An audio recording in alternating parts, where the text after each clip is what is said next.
na para sa inaabangang bardagulan sa biritan dito sa Beat My My Birit! Pumasa kaya sila sa maselang tenga ng ating Atri Diva? Walang iba kundi si Mamang Pakwan!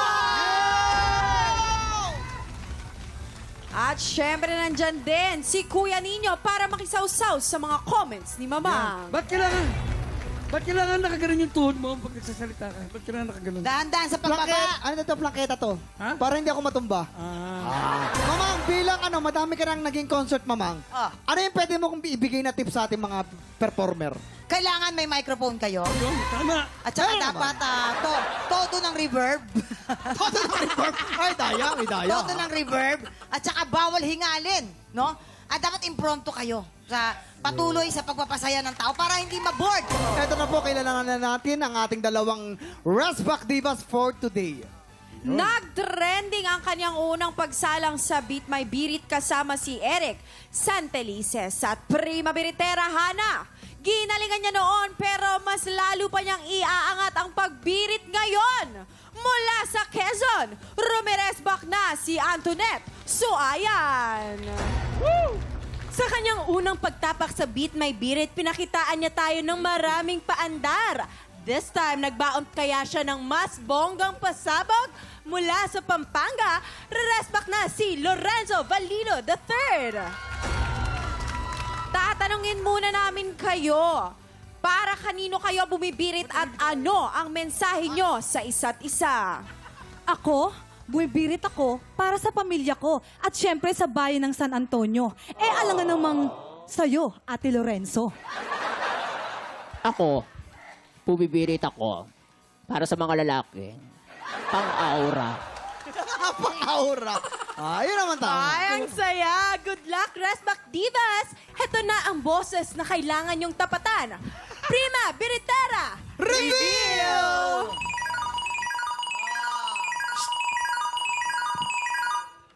Ay, Ito na! Comedian Prima Biritera Anton Diva! Grabe.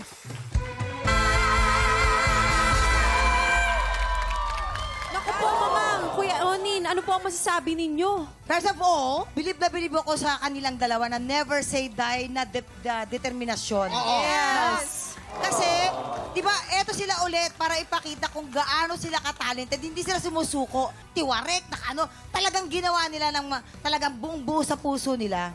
And na-entertain kaming lahat. Isang patunay na talagang pag-talented ka, yun ang pinangahawakan mo, Yes. hindi ka susuko. Nakakabilib kayong dalawa, nakakaloka kayong dalawa. Sobra, kahit anong ginawa na sa inyo, pero hindi kayo nawawala, nandun pa rin.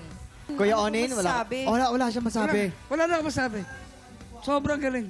Eto, tanongin naman natin ang ating Prima Biritera. Anton! Una sa lahat, I'm proud of you, ladies. Kasi talaga naman, pareho kayong tunay na diva, pero minsan nang nadapa, di ba? Minsan na kayo nadapa, pero syempre re-resback at re-resback pa din. Laban kung laban. And today, isa sa inyo ang talagang nakapag-ready ng bonggang-bongga at nagdala ng isang batalyon. Ang nanalo sa bardagulan sa biritan ay si... Sino kaya? Tatay niya.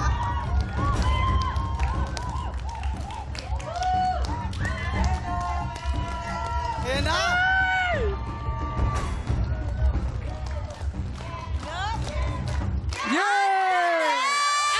Antoinette! Congratulations, Antoinette! Ikaw ang ating divang bida for today!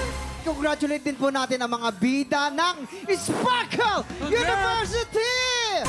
Ayan po, ang Sparkle U po ay malapit na po yan. Ipoportray ko po si Rebecca de Dios. And ako si Drake.